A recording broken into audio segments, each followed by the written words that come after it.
बिस्मिल्लाहिर्रहमानिर्रहीम, अस्सलाम वालेकुम। इतवार की शाम है और कल जो है वो ट्रेडिंग का आगाज़ है सुबह से, यानी कि रात को 2 बजे ट्रेडिंग न्यूजीलैंड से शुरू होती है। ये बात भी जहन में रखिएगा, कई लोगों को टाइमिंग का नहीं पता। जो जो नए लोग देखने वाले हैं उनको नहीं पता। ट्रेडिंग रात को शुरू होती है हमारे वक्त के 2 बजे के करीब, और न्यूजीलैंड में सबसे पहले स्टार्ट होती है, फिर एशिया यानी कि चाइना वगैरह वगैरह वगैरह से होते हुए फिर यूरोप, और फिर रात शाम को 6 बजे अमेरिका। और टाइम जो होता है सख्त, जो ट्रेडिंग का असल वक्त वो अमेरिकन टाइम है, यानी शाम को 6 बजे। तो लिहाजा ये चीज़ों को भी नोट कर लें, साथ साथ मेरी वीडियो से कुछ ना कुछ सीखते जाएं, इंशाल्लाह आपको फ़ायदा होगा। कुछ लोग कहते हैं कि मैं काफ़ी टाइम ज़ाया करता हूं, तो भाई मेरी वीडियो है, मैं टाइम ज़ाया करता हूं। मैं अपनी वीडियो का इंट्रोडक्शन नए आने वालों को कुछ ना कुछ ज़रूर बताता हूं। नए आने वालों को खुश आमदीद, और पुराने वालों को मेरा बहुत बहुत सलाम, क्योंकि उनकी वजह से मेरा चैनल कायम है और आज तरक्की कर रहा है। जब 10,000 मेरे सब्सक्राइबर्स हो जाएंगे तो आपको एक तोहफ़ा दूंगा, और वो तोहफ़ा होगा एक व्हाट्सएप ग्रुप की शक्ल में, जो कि आपके फ़ायदे के लिए होगा, जो कि बिल्कुल फ्री होगा, जिसमें किसी किस्म का कोई चार्जेस नहीं लूँगा, ना ही लेने का कोई इरादा है, ना ही कोई कमाई का इरादा है। कुछ लोगों ने कहा कि आप तो यूट्यूब से कमा लेते हैं, बाकी लोगों का क्या होगा। तो भाई आप लोग भी चैनल बना लीजिए, आप भी कमा लीजिए। अब आते हैं हम अगले हफ्ते की पर नज़र डालते हैं कि किस तरीके से गोल्ड चलेगा। देखिए, बहुत होशियार रहिएगा। जिन्होंने भी गोल्ड लिया हुआ है वो जहाँ पे भी उनको एक रीज़नेबल फ़ायदा मिलता है वो वहाँ से अपनी गोल्ड को बेचकर मार्केट से आउट हो जाएं, फिर वेट करें नीचे से, फिर दोबारा उठा लें। उम्मीद यही है कि जो बड़ी रकमों पर जिन्होंने ख़रीदा हुआ है वो इसमें आसानी से निकल सकते हैं। बहरहाल होना क्या है ये तो हालात के तहत ही पता चलेगा। एवरी एवरी मिनट जो है वो इज़ इम्पॉर्टेंट इन ट्रेडिंग। कुछ भी किसी भी वक्त कोई भी खबर गोल्ड पर बड़े बुरी तरीके से असरअंदाज होती है, यानी कि उसको या तो नीचे गिरा देती है या फिर ऊपर चढ़ा देती है। ये काम जो है वो एक तरह से पार्ट टाइम नहीं है, बड़ा गौर से देखना पड़ता है, समझना पड़ता है, और अवेयर रहना पड़ता है मार्केट के साथ, ताकि आप जो है वो अपने आप को सेफ रख सकें। अगर नुकसान में जा रहे हैं तो जल्द अज जल्द अपने आप को बचा सकें। ट्रेडिंग में एसएल लाजमी लगाया कीजिए, एसएल के बगैर कुछ नहीं होता। फंडामेंटल डेटाज जो हैं वो बड़े इंपॉर्टेंट हैं अगले हफ्ते के। याद रखिएगा कि टेक्निकल एनालिसिस तो हम कर देते हैं, लेकिन टेक्निकल साइड जो है वो तो अपनी चलती ही रहेगी, लेकिन फंडामेंटल जैसे ही कोई असरअंदाज होता है, सारी जो टेक्निकल एनालिसिस होते हैं वो सब बेकार साबित हो जाते हैं। और यानी बेकार से मुराद अस्तगफिरुल्लाह ऐसी बात नहीं, यानी कि वो उसकी असरात जो हैं वो उधर आके ख़त्म हो जाते हैं, और फिर आपको उस हालात के तहत चलना होता है, लेकिन समझ के साथ चलना होता है।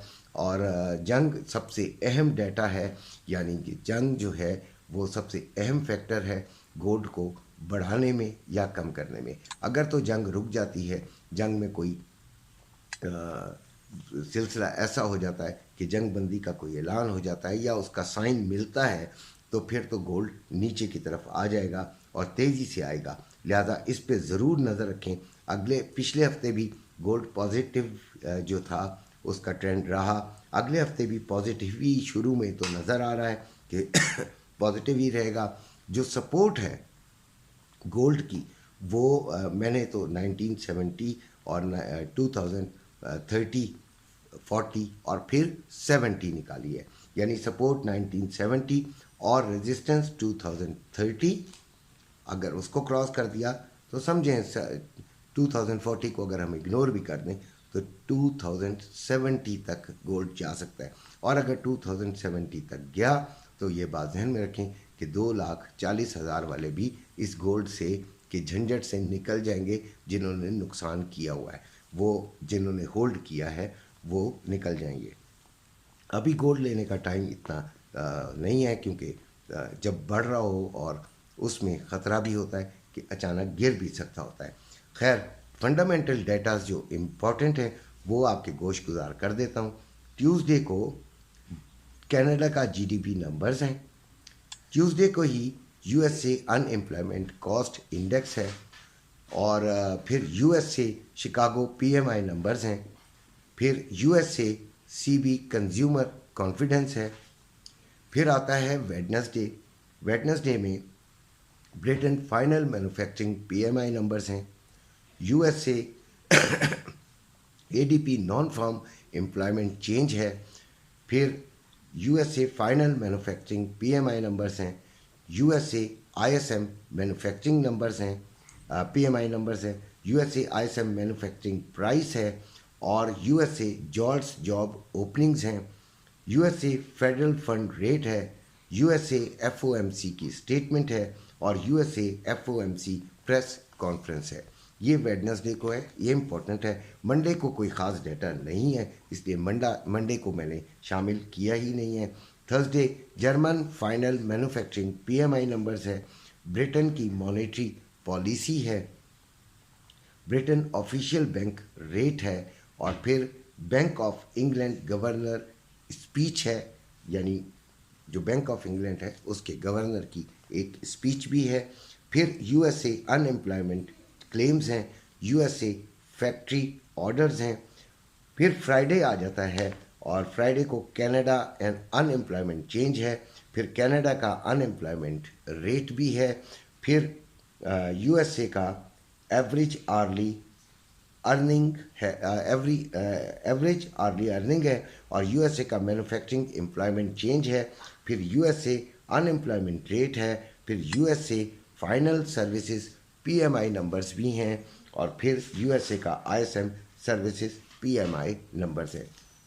ये बहुत इंपॉर्टेंट डाटा है। इनके होते हुए आपने बड़े जो है एहतियात से चलना होता है।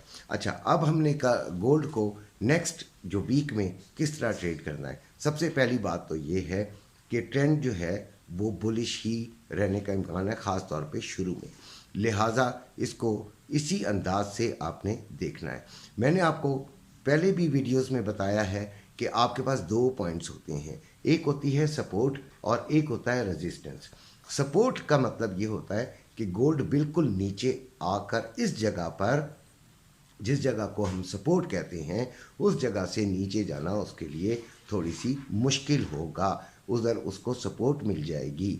यानी कि फॉर एग्ज़ाम्पल मैंने 1930 बोला है, जो 1970 बोला है सपोर्ट अगले हफ्ते की, तो 1970 से नीचे जाना मुहाल है, मुश्किल है। ये नहीं कि सपोर्ट नहीं टूट सकती, अगर सपोर्ट टूटी तो ये और नीचे चला जाएगा, लेकिन 1970 सपोर्ट निकाली हुई है कि भाई इससे नीचे जाना थोड़ा मुश्किल होगा। ये हमने अपने तजर्बों से और अपनी जो रिसर्च है उससे निकाली होती है। और सपोर्ट के करीब आपने बाइंग की तरफ बैठना होता है। इसी तरह रेजिस्टेंस जो है वो मैंने निकाली है 2070। 2070 का मतलब है कि इससे ऊपर जाना ज़रा मुश्किल है। यहाँ पर गोल्ड की प्राइस रेजिस्ट करेगी, यानी कि मुखालिफ कुव्वत लगाएगी कि नहीं भाई इससे ऊपर नहीं जा सकता, लिहाजा यहाँ पर आपने सेलिंग में बैठना है। बाइंग और सेलिंग का मकसद भी मतलब भी जो नए ट्रेडर्स हैं सुन लीजिए। बाइंग का मतलब होता है कि हम ये कह रहे हैं कि गोल्ड ने ऊपर जाना है, और सेलिंग का मतलब ये होता है कि हम ये कह रहे हैं कि ये गोल्ड ने नीचे आना है। ये आपको थोड़ी सी टर्म्स समझ आनी चाहिए। ऐसा लाजमी लगाना है। सेव लॉस कहलाता है, स्टॉप लॉस कहलाता है।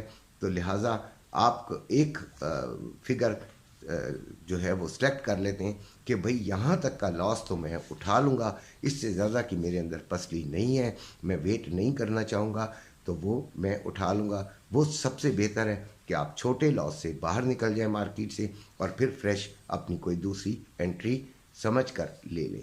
इसी के साथ इजाज़त चाहता हूँ। अपना अपने घर वालों का ख्याल रखिएगा। अल्लाह हाफ़िज़।